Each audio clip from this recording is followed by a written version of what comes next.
Hello, everyone. Welcome back to Productivity Mastery. Stoyan is here. And as you probably have seen, I've been on the road for the past several weeks, which means there were not so many episodes of Productivity Mastery. But stay with us today because I'm bringing you somebody you want to listen to very, very carefully. My guest today has been involved in the speaking industry since 2009 when he started working for CAA, Creative Artists Agency, the world's leading talent and sports agency. As an agent in the speaker department, he's worked with US presidents, Academy Award winners, Nobel Prize recipients, Michelin star rated chef, gold winning Olympic athletes, and many, many more. He is a partner with the one and only Gary Vaynerchuk and a CEO of VaynerSpeakers, a modern speaking agency built to deliver impactful speakers that inspire audiences to think differently. To name just a few of their clients, on top of Gary Vee, Ryan Holiday, Robert Greene, Tom Billio, Jesse Itzler, the Shark Tank Matt Higgins, James Altucher, and many, many more. Zach, great having you today, man. How are you this morning? I'm great now. That was a great introduction. Thank you, Stoyan. So, Zach, give me the context. Tell me, how did you end up in the speaking industry? And for those of the audience that have no idea what is the speaking industry, maybe you can give us a bird eye view. What is that kind of thing? Yeah, so I guess to give you the short version of the long story, I always say no 10-year-old boy or is thinking about becoming a speaker's agent, right? Everyone wants to be an athlete, a firefighter, all of these things, right? And so it's an industry where people don't really think about, but it's a huge multi-billion-dollar industry around the globe. And now especially more and more people are speakers. And so it wasn't something I was looking at when I was younger, right? It's not something that I was really thinking about or even was familiar with. And I, in an early job in my career, I was working with athletes. I used to run a celebrity golf tour, and it was a lot of fun. I thought, these athletes, these ex-celebrities are really fun people to work with, and they did a lot of speaking engagements. And what was interesting was after I left that job, I started working with Olympians. And in the 2008 Beijing Games, I worked with 14 clients who were in Beijing competing. They brought home 23 gold medals. And, Olympic athletes don't make money from a team, right? The Olympic teams are giving them a stipend that's not really enough to live on throughout the year. And if you want to continue your career, you got to do other things, endorsements, clinics, and obviously speaking engagements. So that was my first kind of foray into the speaking engagement world. And as I was booking our clients, I was looking at it and it was like, if Coca-Cola wanted to book someone one year and they called me the next year and they didn't want an Olympian, I wasn't going to tell them to call someone else. So I started booking other clients. And that was when I first found CAA and how I got connected to them and eventually got brought on board. And the rest is history from there. But it was an industry that I wasn't really familiar with. And then the more I got to understand, the more interested in it it became. And I've since worked with, as you mentioned, so many different kinds of people, which has been a lot of fun because every day is a little bit different. What is like working with a US president, man? I've seen some pictures on Instagram as well. I don't know if you were able to mention names, but is that require more demands, more more preparation? Like, what is it like? Yeah, so you're alluding to President Joe Biden. So after he left office as vice president, he did have 4 years off. And so we were working with that CAA, and I actually had him at his first ever paid speaking engagement in May 2017, I want to say. And it was great. I mean, he was an incredibly nice guy. There is a lot more that goes into it anytime you're dealing with a world leader, and he's not the only one I've worked with, but the security that goes into it is at a different level. The preparation and kind of attention to detail, you can't really miss anything. But politicians are used to this stuff, so they're not difficult. It's usually just the preparation of getting them there. I would say plenty of Hollywood stars are probably way more complicated and difficult to work with than the politicians. Was there any other interesting names that you can mention that you had the chance to work with in CAA? Oh Or just yeah, I learn mean, from I've them? worked with, my wife always says I have a story about everyone. So I've worked with, like you said, I mean, actors like Al Pacino. I've worked with directors like Ron Howard and James Cameron. I've worked with athletes like, Peyton Manning and Aaron Rodgers. I've worked with, Tom Brady. I've worked with entrepreneurs like Gary, like Jack Welch, you name it. At this point, I've booked thousands of speaking engagements. So there's few people I haven't worked with, but yeah, it's a lot of fun. And it's always, we did a conversation with some of my colleagues earlier, and they were asking me for some crazy stories. And usually it's not from the people you'd expect. But I've done a lot of different things as well. I mean, speaking engagements are obviously the bulk of our business, but I also used to do the Comic-Cons for CAA. So Chris Evans, Captain America, and Jeremy Renner, who plays Hawkeye, and Haley Atwell, and a lot of people in that space as well. So that certainly opened up the opportunities to see a different world of things, to say the least. But I've worked with hundreds, if not thousands, of celebrities, ranging from video game creators and Tony Award winning playwrights that you're probably not familiar with, but in every walk of life, somebody has somebody has huge fans and has a great story to share. And that was kind of what we tried to do. And I would imagine many of the people listening right now would be even surprised to hear that these people are speakers on top of being celebrities. But I'm actually curious to hear from you. You started working in 2008, 2009, and as understood, the speaking industry used to be different than what it is today. Even looking at the names that you're representing on your webpage, to me, and I wrote you in the prep email, right? Like, to me, it looks like these are doers. These are people who built stuff, who achieved something. And I remember when I was started getting interested in this industry, most of the speakers I came across to, they'll be, motivational speakers. That's their thing. With not so much experience. Like, what changed since you started up until today? That's a great question. And I think like you kind of scratched it a little bit there. So, a lot of the people that I mentioned weren't speakers 20 years ago. And since really 2000, 2001, the whole world's changed. So, the economy's changed, right? So if you look at it, actors, right? The top tier actors in 2000, 2005 were making $20 million a movie.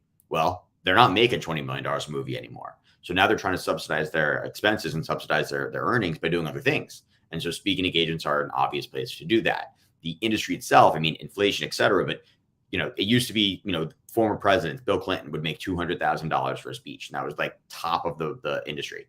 That has now changed. So now, people like George Clooney, et cetera, are going out there. Gary's more than $200,000 for a speech. And you would have never seen that 15 years ago. And so the industry itself has evolved. You've also seen after really 07, 08, when that recession came in the US and around the world, really, events themselves changed. Hospitality budgets were cut and people were looking at it more closely. And what I noticed was you're seeing that groups wanted to bring in speakers that actually had value. They didn't want to bring in just someone to have for a boondoggle, right? They wanted to bring someone who's actually going to impact their audience, their company. And so we saw that shift in the marketplace, and that was kind of coinciding with social media. So you see people who now are showcasing what they've done and how they've done it. And that's what people want to hear from, right? It's no longer just this, the guy I always joke, there's like the kind of image of a motivational speaker that as you describe them that I picture. It's like a guy in overalls with like a pencil over his ear. And he walks in, he's like, here are my 7 tips for success. Like that's like yesterday's news, right? Now it's people are like, hey, you can't just be a guru, right? And then not actually follow through. We want someone who's done it. We want the secret sauce. We want to understand. And I think that's the difference is now that, social media has kind of exposed a lot of individuals, for better and worse, exposed people to who are the ones actually doing the things the right way, who are people that can actually help me in my business. And so that's where a lot of social media followers come from, but that plays out in our industry as well. So even if it is an actor or a celebrity of any kind, it's usually not someone just coming in and telling great stories. There's usually some value that they're bringing to the table. Now, I will say that can be value in the form of drawing ticket sales, right? Being a headliner, that is it of itself value.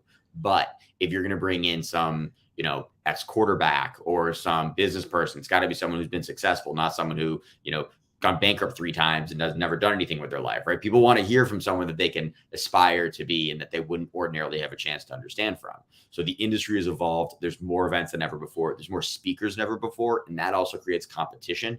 So now it's like, hey, I'm going to be a speaker, but why would you book me when there's millions of other people that are doing this? And so you have to stand out, differentiate yourself. And I think social media has put a lens a little bit closer onto our industry so that people see speakers and can understand kind of what the opportunities are. And I think it's been really interesting because now you're also seeing it's not just word of mouth, but people around the world are getting access to speakers they wouldn't ordinarily have seen because of social media. And then these people are flying around the world and doing events. So it's really opened up the eyes to a lot of people. But that's really how the industry's changed. And it's still changing. I mean, every single day in the last 2 years, the amount of virtual events we've done, it's, we've been doing virtual events in 2012, but obviously we were only doing virtual events for a while there. So it's really something that is not stopping. It's just continuing to evolve, but that's every industry really. Thanks, Zach, for this thorough explanation of where the industry is today. We have people tuning in on the live stream. Naveed is saying hello from Dubai. He's actually in the event industry, so I'm very interested to hear his thoughts on the topic.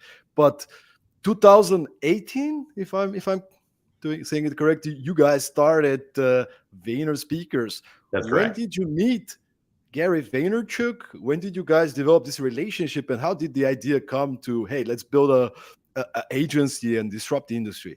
Yeah. Well, I mean, as you know, I mean, you're a speaker, right? So you've been out there before and seen how these events are. And I think one kind of misconception is that every event's really basically the same thing, different location. And the reality is of every event is different.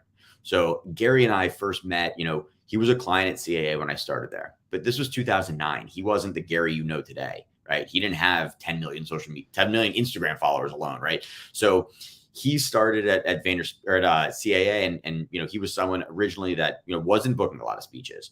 As his career grew, he wrote Crush It, he wrote The Thank You Economy. He became more of an expert and someone that people were looking to for advice and had a unique perspective. And so as his career grew, I really a lot of the things he talked about resonated with me. The way he approaches customer service is very much how I approach customer service. The way he looks at the consumer experience is something that I can consider the same. And so we worked together. He was here in New York, I'm in New York, and we were working closely together and doing a lot of events. And over time, we just grew our relationship. I think it was something where, we recognized certain things in each other. We liked working together. We did a lot of events. What I loved about Gary early on was he let me do things differently. So, ordinarily in our business, most people are just trying to make it a transaction, right? Every deal, like, what's the next deal? Let's just, rinse and repeat. Gary let me do things a little bit differently that I couldn't do with a lot of other clients, whether it was the way we put the deal together financially, whether it was the way we were handling travel, the way we communicated. Everything was a little bit different with him. And he allowed it all. We always experimented and did different things. And he, as like is not not someone who kind of takes to the norm and just does it because that's the way everyone else has done it. And so that's how we approached it. And so we did business differently when I was at CAA working with him. And it came to something where it was like, he's disrupted other industries before, the advertising industry, the sports industry, you name it. And it was like, why not disrupt an industry that he knows just as well as everything else, right? He's one of the foremost speakers in the world. He's done thousands of speaking engagements. So if he doesn't know what works in the speaking world, then who will? And so we started the company together really with that idea that I mentioned, no two events are the same. How do we impact events differently? How do we provide a different level of service? Because the last thing the world needed was another speakers bureau, right? We weren't necessarily going out there to start something that there was this like void of speakers bureaus, right? If you Google speakers bureau, hundreds will come up. But what we wanted to do is just be different and provide our customers a different experience, provide them an opportunity to understand really what they were trying to do. So we listen to our customers. We try to understand how is their event different from everything else, from their competitors, and then help them figure out how we can help with speakers. Because oftentimes they may not recognize that the speaker they're asking for isn't necessarily the right speaker for them. And so we kind of look at it and say, we're going to scale the unscalable. We're going to take this transaction and make it more of a relationship and build it together. And so we try to employ that. And so it's been really successful the last couple of years, right? We're just over 4 years old, but it's been a lot of fun. And I think that what's been fun the most is that we see that this approach is really working. People really like that. It's not just all right, let's book this. What's the date? All right, move forward. Let's go. It's like, no, let's really understand each other. And then it allows us to grow a relationship together because events evolve as well. And so with all our clients, we really try to understand who they are. With our customers, we really try to understand who their audiences are going to be. And then it's marrying the two ideas together. But that was kind of how it all started with Gary, was we approached it the same way. And now it's just taking that and applying it to all these other clients that we work with. I've been following Gary, I think, since 2014. And one of the things that is always been something I connect to a lot is his obsession with caring for the customer, understanding the customer and the client, and Hmm. trying to give more than they expect. And also allowing innovation to happen, challenging everything that could be on the way to delivering exceptional experience. And from listening to a few podcasts with you to prepare for this one, seems like you're matching perfectly on that one with him. I'm actually curious to hear, how was it like in the early days when you were working for CAA and you had to sell Gary? Obviously, now everybody wants to get him on an event, right? But initially, nobody knew him, right? Like, how would you sell him back in 2009, 2010? Well, it's interesting. You told me the story about your first speaking engagement, how you impacted this one young lady, and how impactful that was for you. And I think Gary saw that too. And I'm not speaking for him, but I think when I used to go see him talk in the early days, he'd go out there, and I think it was the most fun for me. And I don't know if you would say the same thing, but the most fun when he would go to a room that disagreed with him. So we would often pitch him, and he was the disruptor. He was the person who thought differently. He was talking about Facebook and Twitter and all these things, but no one else was on the platforms. And all these, I remember room after room where people would be like, I've been running my business for 50 years. Who are you to tell me I'm doing it all wrong? And the way Gary's been really successful for a lot of reasons, but I always say he has the great ability to get you to think about yourself, not from the business perspective, from the consumer perspective. So flipping it on its head, so we'd ask people, well, you deploy how much of your budget on television advertising? They'd say, well, like 80%. Like, okay, well, when's the last time you watched a commercial without fast forwarding through it? And they're like, oh, well, actually. And it's like, well, then why are you spending your money if your own, consumer behavior is different? So it was seeing Gary was reading his books and really understanding where it was all coming from. He, you talk about his old model that he doesn't talk about much anymore, but I still love it too. It's the 51-49. Right? It's always giving more than you're getting. And approaching every relationship with that means that there's always going to be something where the person you're working with feels better about it than you do. But if that's always the case, then you're going to feel better. And so he approached it that way. And if you read his early stuff, all that stuff is still true today, right? Crush It, Thank You Economy. These are books that were written 10 years ago. But if you reread them today, they're a little outdated, right? They don't talk about Snapchat or TikTok, but the values inside of them are still very true. And I think he's always been authentic. And so the difference between selling him now and selling him back then really isn't much. The difference is that he has the credibility now that people look to him, but he's saying the same thing. So back then, VaynerMedia was 1 or 2 years old. Now VaynerMedia is 13 years old. And, they do Super Bowl ads every year. They work with major global brands like Pepsi and Mondelez and Planters and, Chase Bank. And they're working with some of the biggest brands in the world. But now, because of that, people look at him and say, oh, like you've been this huge success. And it's like, yeah, but he's been saying the same thing. Now it's just you're listening because he's proved it works. And I think that's been the biggest shift. And so as time has evolved, that's been, I think, the biggest change with Gary. But back then, it was really the same pitch. It was just like, you have to believe me almost. You have to trust me. And the video speaks for itself. And he comes in and, blows people's minds because of the energy he has at 7 o'clock in the morning, right? That's not typical. But he really, he has the excitement, the charisma, the energy. And, what he did for his dad is now what he's doing for other brands at VaynerMedia. But that was the same idea that he was doing, taking the stage. He was speaking from an area where he knew. He wasn't trying to talk about things he didn't understand.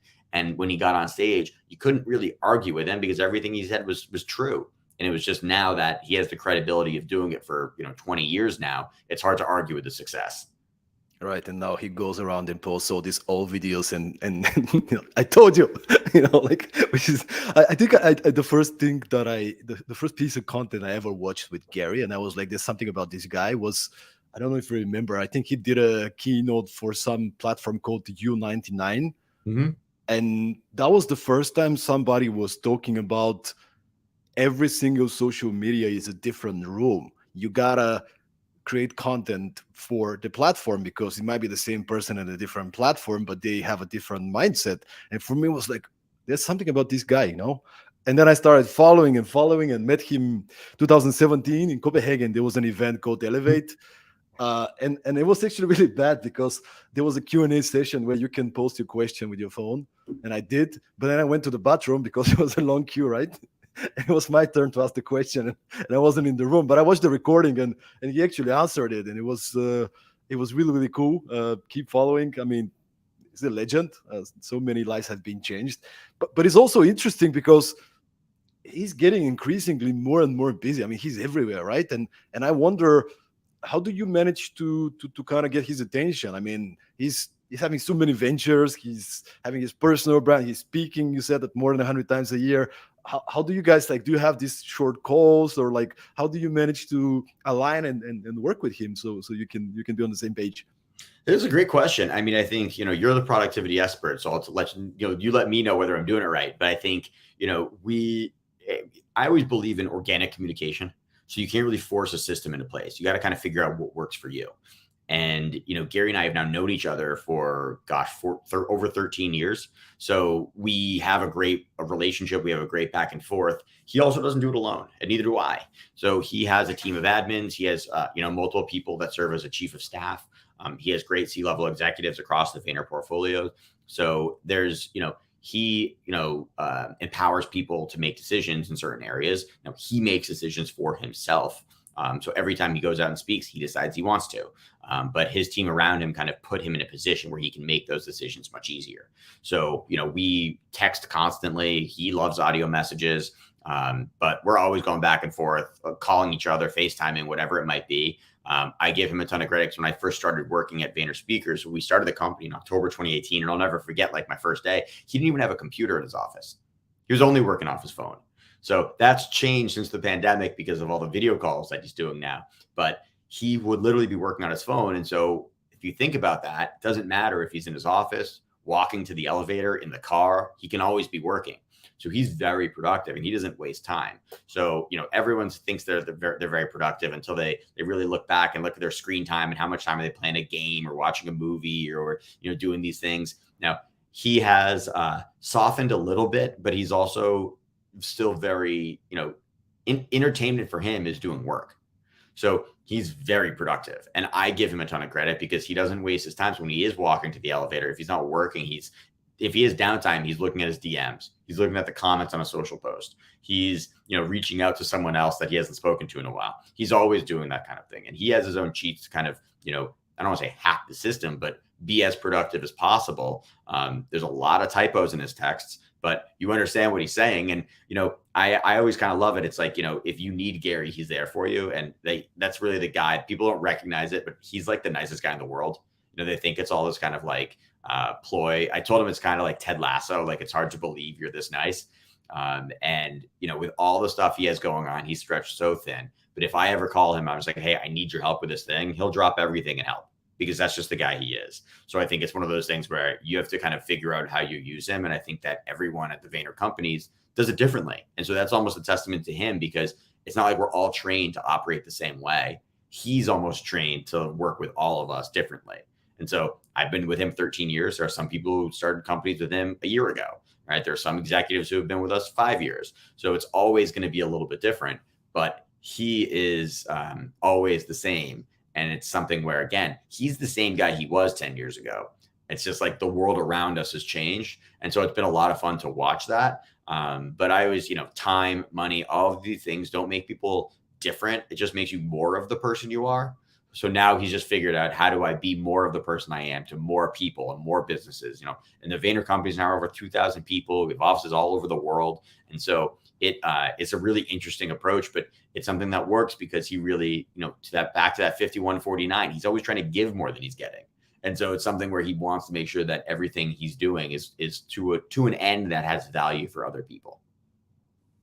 It's impressive, man. And it's just, I think people don't understand how much, what is his mind, like I think they look at the social media, you see this motivational, inspiring guy, but unless you're in his shoes with 20,000 things that you gotta make decision on and fires to put out, and I don't know if people understand remotely how much is on his mind, and he has to deal with it with a calm and positive mind, and he seems to be doing so. So amazing, man, amazing. Well, let's talk about one of our other clients, Jesse Itzler. So he has a saying, I think he stole from his wife, but it's a great approach that I love and I've employed in my business. But it's, how would you do your job if no one told you how to do your job?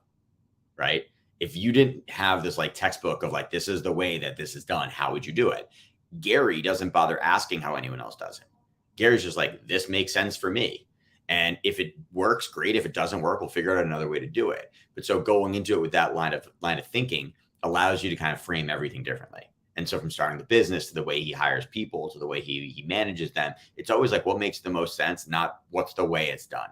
And so it allows you to be more innovative, more different. And that's why he's been so successful. One of many reasons, I should say. Yeah, but even if you look into the keynotes he's been doing initially, it's been providing value, tools, stories, and then can I evolve into a lot more, some sort of a Q&A, which is a larger part, so he can give more value for the audience that's there. So always innovation, always challenging the status quo. Definitely a lot for us to learn. If you're the one person out of 1,000 that doesn't know who's Gary Vaynerchuk, go online, find him, follow him. There's so much good materials out there. But I want to talk about VaynerSpeakers. And as you said, you throw a rock, there is a speakers bureau, right? What makes you guys unique? And we had this conversation prior to the podcast where you shared with me, despite the fact you have some of the highest profile speakers out there, you keep it to a really low number intentionally. Why do you do that? And the second part is, what does a speaker need to have on top of being credible and popular and famous so you can decide to work with them?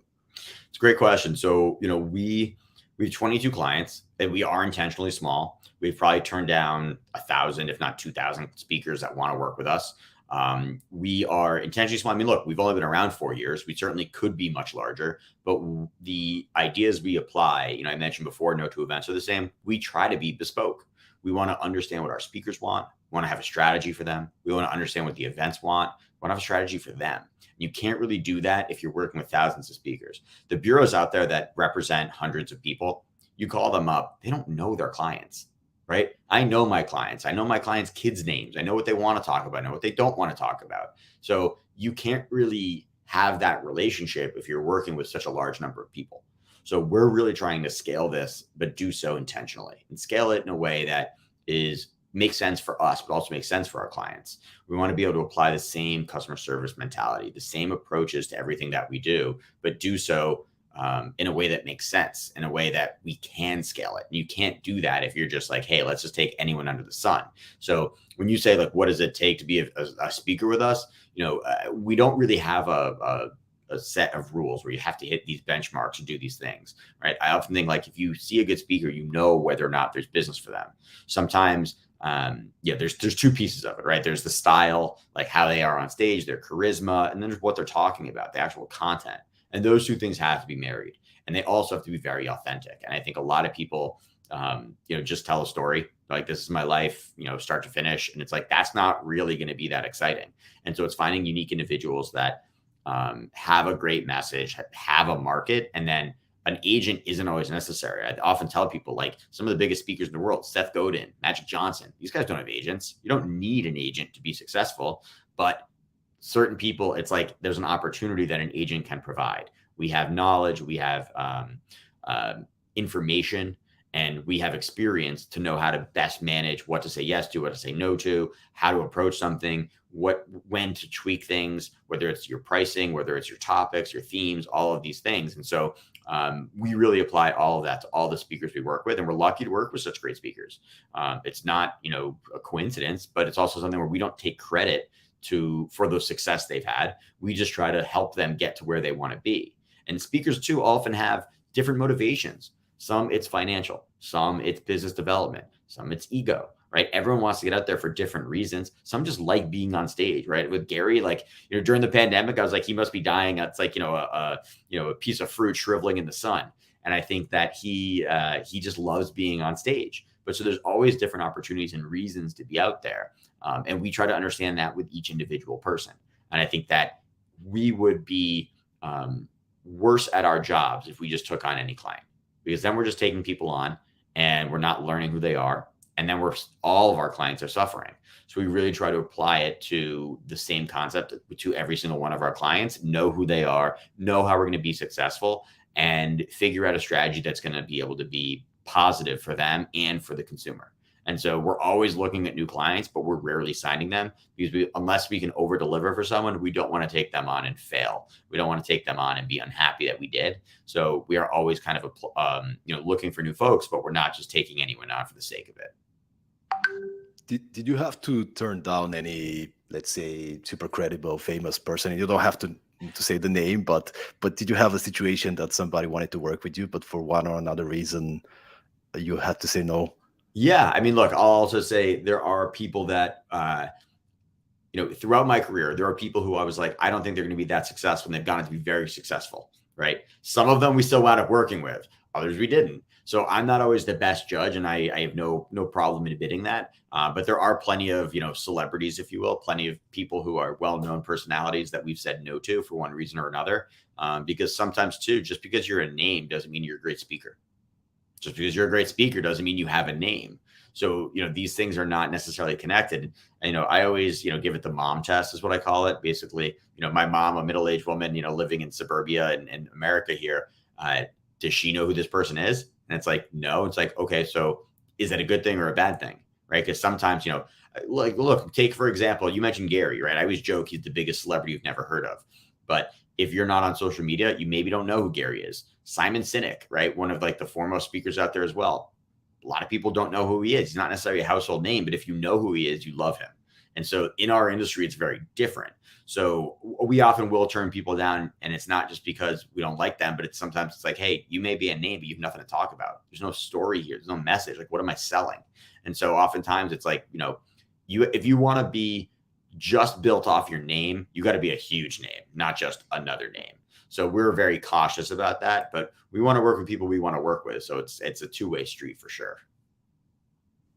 And it's a good lesson to everybody listening, no matter what industry you are in, to have this more personalized, individualized approach, and to really pick clients that you like, because you're going to spend a lot of time with them, right? So you'd rather be working with people that you trust, you have a good time, trust in terms of not just they will deliver, they'll be honest, but just this eternal trust, right?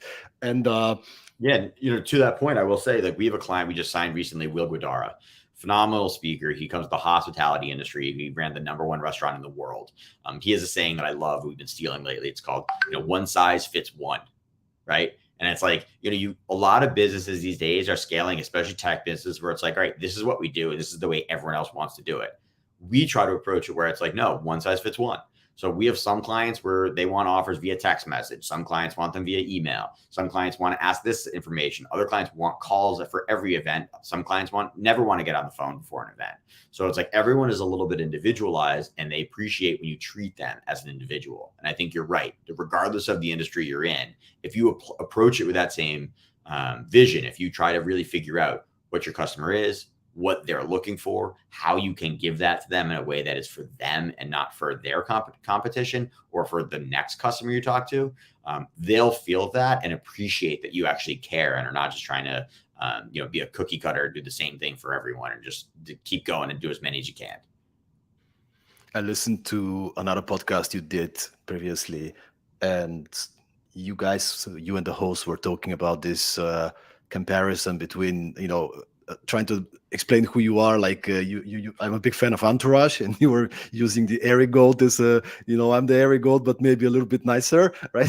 but I wonder, maybe for many people listening, right, then they can relate to that. But I wonder, do you also do, because as I remember the show, the guy was pretty much everything for the main character.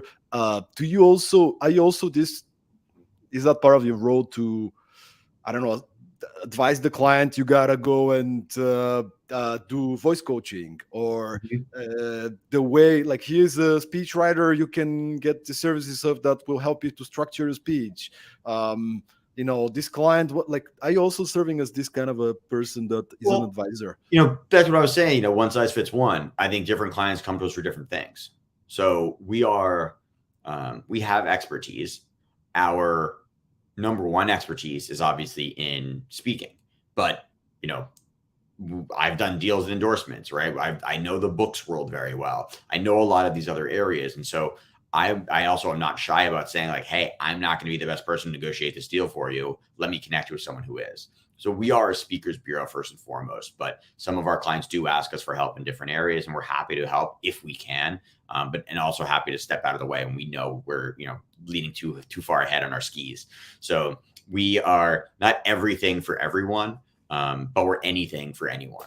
And so, different clients have different needs, and we try to, work towards that. But the number one thing that we're a resource, right? We're someone where our clients can call us if they need help, if they have a question, if they are trying to figure something out or trying to make an introduction or meet someone new, and we can help. Like, we've been doing this long enough, right? Between my time at CAA and before, I have relationships all over the place. So if I can help, two people, not just one, right? The person I'm introducing and the person I'm introducing them to, if that's a win, great. If not, well, at least we tried.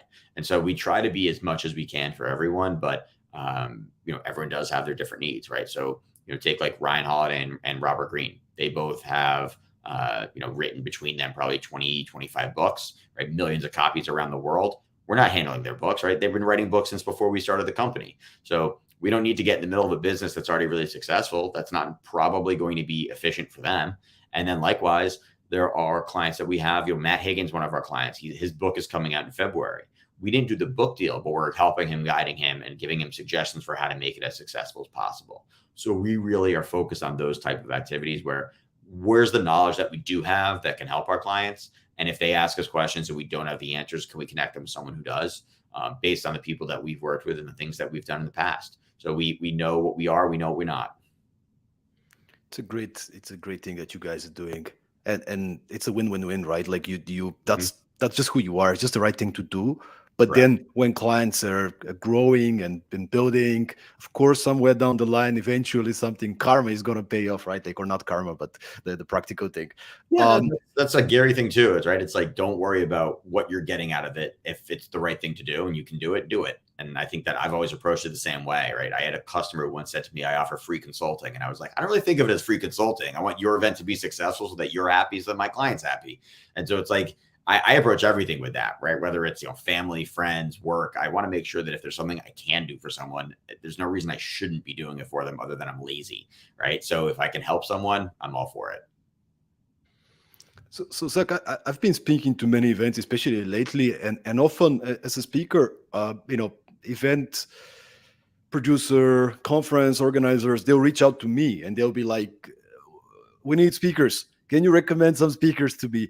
Maybe if you can, and it's a big question, but if you can approach it somehow, how do you find the best speaker for your event? What would be your recommendations? There's a lot of people out there probably working in corporations, putting up a conference, not necessarily having so much experience, but they want to deliver the best experience for the audience. So how do you choose the best speaker for your event? That's a great question. I think it's probably why my industry exists in the first place, right? I think a lot of people want to have a great event. They want to bring in someone great, but they don't know who it is. And then sometimes they're like, oh, I read this book. They must be a speaker. Not everyone speaks, right? So just because they exist as a human, maybe they don't speak. And so oftentimes that's how it happens, right? Somebody reads a book, they reach out to that person. Hey, I want to have you speak. I liked your book. Can you do something? Just because they can write doesn't mean they can speak. Doesn't mean they can't. And a lot of people who speak write books so that people find them. But ultimately, it's finding the right person for your event. It's figuring out what you're actually looking for. But that's a lot of what we do, is really helping people understand, like, tell me what you want. If you don't have a person in mind, are there themes you're looking to hit? Are there topics that you are already having speakers come in on? You need other things spoken about. Who's the audience? What do you want them to take away from it? And so we ask these questions to really understand who we can suggest. And I think the reason that one of the things that we try to do to be different is know the entire industry, know who is out there. So, sure, we have databases that have, thousands of speakers with topics and fees that we can say, hey, if you're looking for someone, this is your budget. Here are some people we'd suggest, but we're always expanding that. I was talking with a colleague yesterday as we added 20 new names to the database, and I was like, this is a never ending project, but because it's a never ending project, that's why we have to exist and be better. And so when groups reach out to us, I often say, like, I could send you 500 names for if you're being general, right? The more specific you are with what you want, the more specific I tailor the recommendations. And just because I send 5 names to you doesn't mean it's the only 5 in the world that fit. These are just the first 5. The feedback of, I like this guy, but his message about dot, dot, dot doesn't work for us. Or, I don't like this person because I read their book and I thought it disagreed with this thing our CEO said, right? There's always going to be reasons people do or don't work. What I always tell groups is the feedback you give me on the suggestions we provide allows us to hone in on more specifically what you want. If you think about it like real estate, you're buying a house. Okay, I want a house in a good school district and I want to have a lot of property. Okay, well, here are 5 houses. Okay, well, I don't like this one because there's no pool. Well, you didn't tell me you wanted a pool. So how am I supposed to know you wanted a pool until I show you one without a pool? And so it's one of those things where the more information, I always say the better the input, the better the output. So the more information we can get, the better we can do. But, I think a lot of people in events are in event planning roles are constantly looking for talent. And that's the right approach, whether it's on social media, whether it's reading books, whether it's listening to podcasts. There's always different ways where you can kind of explore what might be available to you. But I'm also kind of the shortcut for that, right? You call me, you ask me for some help, and I can kind of give you a lot of options that you probably weren't even thinking about in 5 minutes. And that's just because I've been doing it long enough that I know, but that's my job, right? You ask a baseball scout to give you, 5 great pitchers no one's ever heard of. He's going to be able to do it in 5 seconds. I'm sure I could go on YouTube and find 5 great pitchers, but it's not the same 5 and it will take me a lot longer. So I also joke, you don't want your dentist changing your oil. There's a lot of people who can help with this stuff, right? Publicists, everyone has heard people and knows people who do speaking, especially now, but we kind of make it a lot more efficient and simple. And that's kind of our hope and our goal. But there's a million ways of finding new speakers out there, especially today. Information is everywhere. I'm just curious, do you sometimes have to design a whole lineup of speakers for an event? And how do you approach it? If you do you look into some sort of, okay, let's see if we can get one big guy and then this, how have you had such experiences where you have to do the whole and what so do you I do? think there's a lot of different facets to that. So, one thing is people will say like, okay, we have $100,000 budget, right? Or 100,000 euros, call it what you will. And it's like, great, we need 4 speakers. So it's 25,000 each. It's like, well, what is it? Or what if you bring in someone for 60, someone for 20 and 2 people for 10? Like, why do you have to approach where it's 25 each? The biggest thing, though, I always ask is, are the people coming to the conference coming regardless? In other words, this is our corporate event. People have to come. It's not an option for them. Or is this a conference where we're selling tickets and the more tickets we sell, the more profitable we are? Those are 2 very different things. And so you start with that point because then are you trying to bring in people and find people who are going to be a draw? Or do you have brand recognition where people are going to show up regardless and you just want to make them feel something and you want to make them leave with more than they showed up with? Because those are very different things, because you're always balancing, like I said, the style, the charisma, the name, and the content. And so we often kind of, with groups that in that situation, we try to understand more and more about the event. The more we work with a group, the more we can help. So there are some events that come to mind where I've worked with them. I booked 1 or 2 speakers one year. The next year I booked 3 or 4. The next year I booked 6. Because the more I work with a group, the more I understand what they need. I remember there was one group who said, our biggest problem is not getting big names. It's not getting the right content. It's that everyone leaves on Friday before the last session. They're like, that's our biggest problem. We want people to stay through the last session, right? We end at noon and everyone leaves on that 9 a.m. flight. So it was like, great. So we got to find the right person to keep the people who are leaving to stay on Friday. And so we're tweaking it and trying to find the right people to come in for that Friday session. So that's a unique thing that group had. And I think that's the thing that you have to really consider is what's unique. What are the challenges you're going through? What are the things that you're trying to provide the audience? And so we do try and customize things as best we can. So it's a great question because I think a lot of groups do bring in multiple speakers, and you also want to tell a story with that. So a strategy of we want to bring in, 4 different speakers. Are they all on the same topics or are they all on different topics? Right? Are you, complementing and supplementing with, speakers from within your company? In other words, like, your CEO is going to talk. Is he going to talk about something like this? Your CMO is going to talk about this. Okay. So is she going to be talking about this other area of your business, or is she going to be talking about something that's new for the entire community? And it's like, okay, great. If that's what these 2 people are talking about, what do you need around that? Do you want a celebrity? Do you want an expert in this field? Do you want someone to come in and talk about your industry or someone to talk about a different industry? So you really have to frame all of that. And I try to ask the questions that are kind of general questions that I don't have the answer to, and I don't necessarily expect you to have the answer to, but I want you to at least think about, because then you're kind of really getting into, okay, what do we really want? Because if you don't ask those questions now, you look back and you're like, why did we do this? Is this successful? Because you have nothing to measure it against. I love it, man. And just to get into the other side of the story, Mhm. from the last couple of years, let's say, are there any trends when it comes to what conference producers, event producers value most in speakers? Or for the speakers listening, and this, I have a huge network of speakers and consultants, authors. I'm Mhm. sure they'll be happy to hear what makes a speaker bookable, right? Like if you're not a celebrity, let's exclude the celebrities. Like what makes somebody bookable, most wanted, satisfying the customer today? That's one of the questions I get asked most, whether it's on a podcast or just walking down the street and I see someone, right? I think as I look at it, what makes someone bookable? Someone wants to book you, right? So I have a client who once said, he always gets asked, how do you get more PR? It's like, do something that's PR worthy. And it's the same thing in our industry, right? How do you get bookable? Make yourself valuable, right? No one's going to pay you to speak if you're not going to bring them value, right? No one's going to pay you to, perform at the symphony if you can't perform well and make them feel something. And so it's the same thing in our industry. So I think a lot of people are like, I put out a book. Why is no one calling me to speak? And it's like, okay, well, do you have a website? No. Well, then how are they going to call you if they can't find you? Right? That's the first thing. Then it's like, okay, you put speaker in your Instagram profile. Well, are you actually speaking? No, I've never actually done a speech. Well, then you're not a speaker. So it's like these little things where I really think about that stuff because I think the world's changed and allowed for people to do things that are do things outside of kind of the norm. But ultimately, the reality is that people want to book someone that is going to drive value for their customers, for their audience. And so if you're doing a corporate event, you're not just going to hire someone because they said, hey, I want to speak there. It's like, well, what are you going to do for me? Are you going to bring value to me, to my company? Are you do something interesting, tell a good story? Like, what is it? And so it is often a business where it snowballs. So the more you do, the more you're going to do, right? There's always someone in an audience that is booking someone else, booking a different event, trying to make something happen. And so, we try to figure out what is going on with the event that we can really deploy that against. How can we build what you're trying to build? And so most speakers don't necessarily look at that, and they're just like, I have a good story to tell. And how can I get value it? Or like going back to the Gary thing, it's 5149. You got to give more value. And if you give that value, it'll come back tenfold.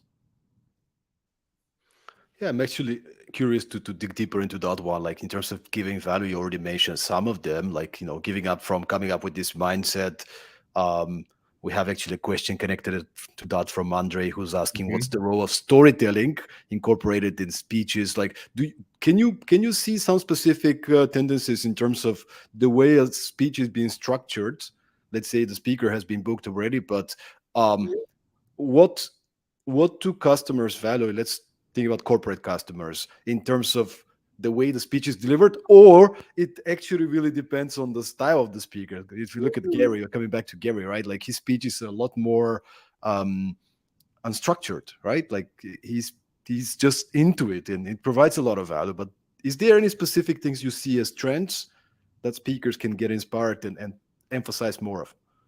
Yeah, well, I think authenticity is huge. But I think from a storytelling perspective, one suggestion I always give people who are kind of getting started is most people look at it linearly, which means like there's a beginning, a middle, and an end.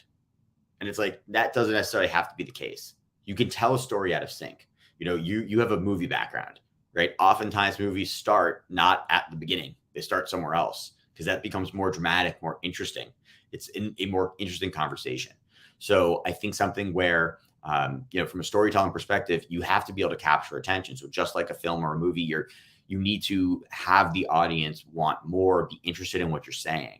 And so anything that if you're talking, I don't care what you're talking about. If you are a academic speaker talking about economic trends, there has to be a story.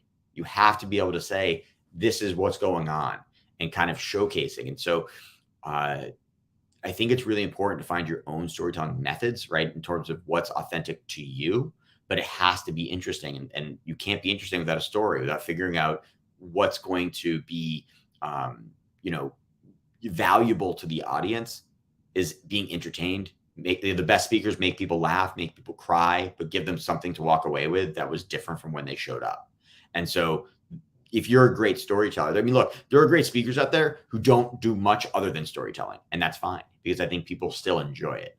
But the best speakers are the ones who have a message to share, but are able to share that message using a storytelling method, but using storytelling as the way that they're getting their message out there. And it's not easy to do. And I also think it's something where you got to tweak it. You got to figure out what works for you. But it is something that is integral to the process. So, even Gary, right? He tells stories and shares examples of things. He has his own method that has kind of evolved over time. Everyone has their own. But the best speakers have figured out how to speak effectively, sharing a message, but doing so while keeping story at the heart of what they're talking about. Yeah, now that you're saying that, I'm just reflecting like Tony Robbins, for example. He has his style of, he doesn't have slides or anything, but he uses a lot of multimedia, like music, lights, so he makes this kind of an entertainment experience and it works for him. I haven't seen Gary having more than one slide. Never. Usually it's just the barcode, whenever like they can Well, scan it. And I have one client, Jesse Itzler, who started doing a speech. He brings a DJ with him. It's incredible.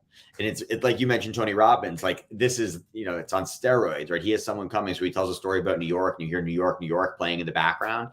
It's really effective. And that's what I mean by storytelling. That works for him. Jesse's a former rapper. Like he gets it. He knows how to entertain people. And so you have to figure out what worked for you. You have to figure out how you're going to share something that's of value to people in a way that they enjoy.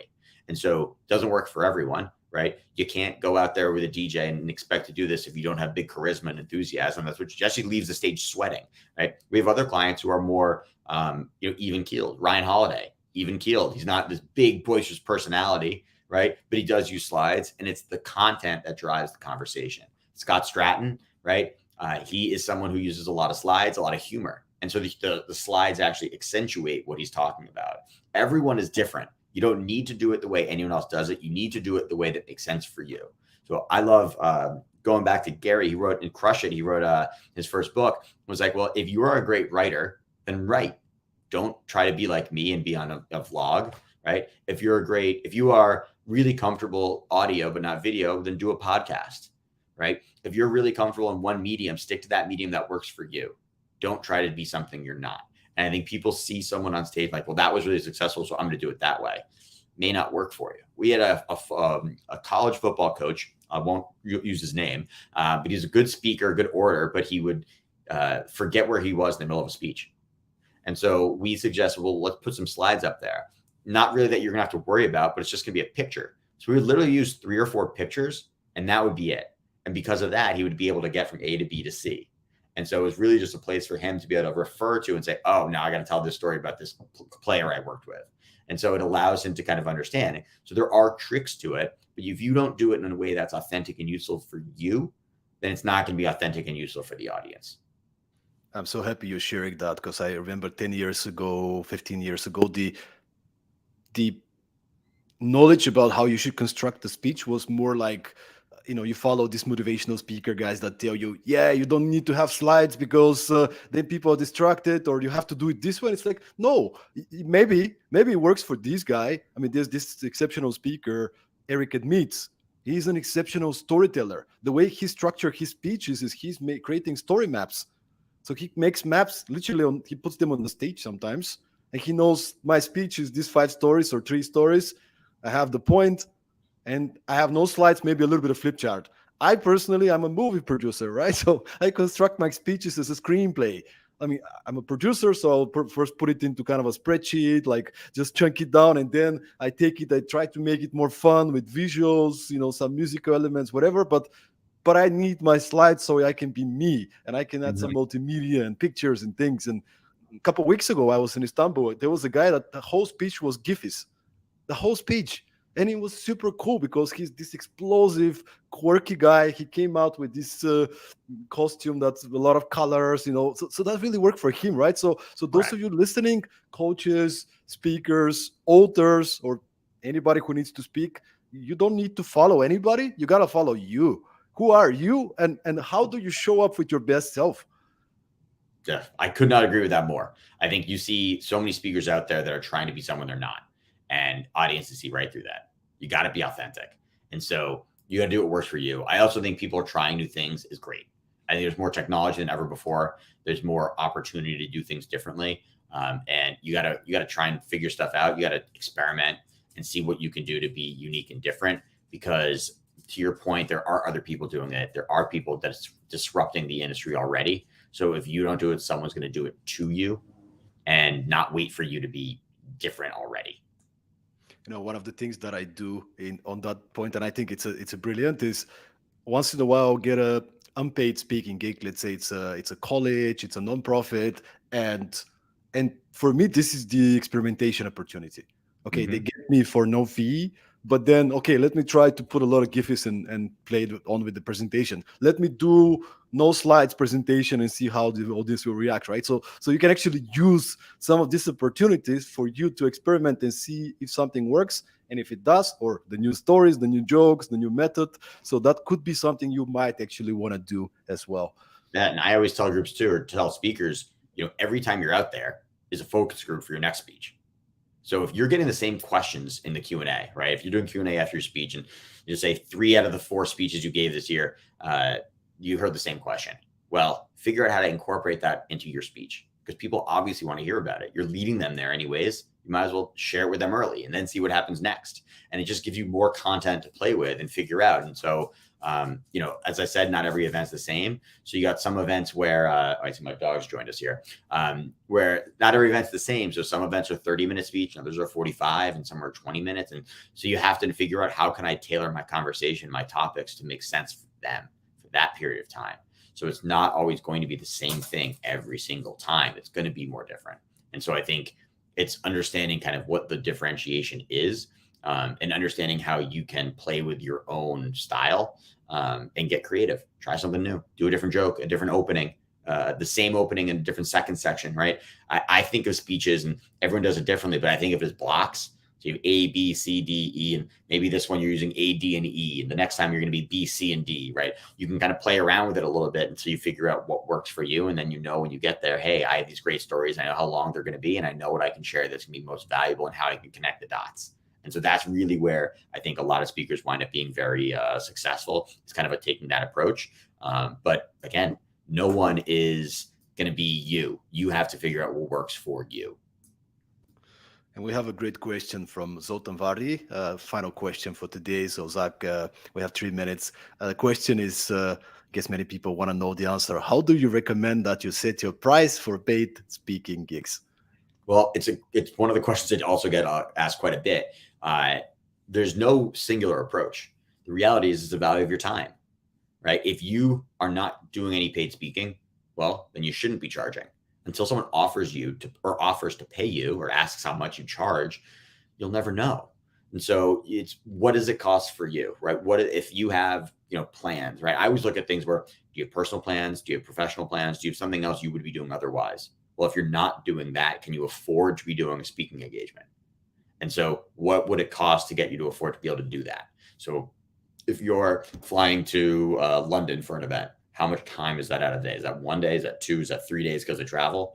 Well, now, can you afford to take 3 days off work, right? What does that 3 days mean for your family? If you can't justify it based on the compensation you're getting, then you better be getting other value in other bigger ways. So how do you decide how much to get paid? How much can you charge for it based on how much someone's willing to give you, and how much is your time worth? And how do you marry those two ideas? And then when you start doing speaking and getting paid, whether it's 5,000, 10,000, 25,000, the more you're making, you don't just raise your fee arbitrarily. Raise your fee when you're turning things down. Hey, I don't have time to be out there on the road more than 20 times a year. So I have 20 bookings this year at 10,000 each. Well, now I should be charging 15 or 20,000 because I know I'm getting 10 more asks, but I don't have time for that. That's when you start to level things up. It's always easier to raise your price than lower your price. So you don't want to raise your price until the market can bear that. So you have to wait for people to want you. You got to know how much you are worth and how much your time is worth. And then it's figuring out how that fine line in the middle kind of fits in. That is such a great advice. Thank you so much, Zach. And thank you so much for being with us once again, ladies and gentlemen. Zach Nadler, if you guys are into the event production, if you're having a conference, if you are a speaker and want to follow the best advice, go check out these guys, VaynerSpeakers, Zach Nadler. Zach, final words. What would be your final words to the speaking community out there? Keep speaking. We need more events than ever before, more speakers out there. We love to see it. So if I can ever be of help or a resource to anyone, please reach out to me any way you can. But I appreciate you having me on here, Stoyan. Thanks so much, everybody, for listening. And if you enjoyed this episode, make sure to share it with a friend. You can also follow us, Productivity Mastery, on Spotify, Apple Podcasts, and all major platforms. We'll, of course, appreciate. I'm doing a heart on the video if you leave us a rating, a review. So keep listening, and we're going to keep bringing you exceptional personalities like Zach. Zach, it's been an honor. Thank you so much for being with us today. Thanks so much for having me.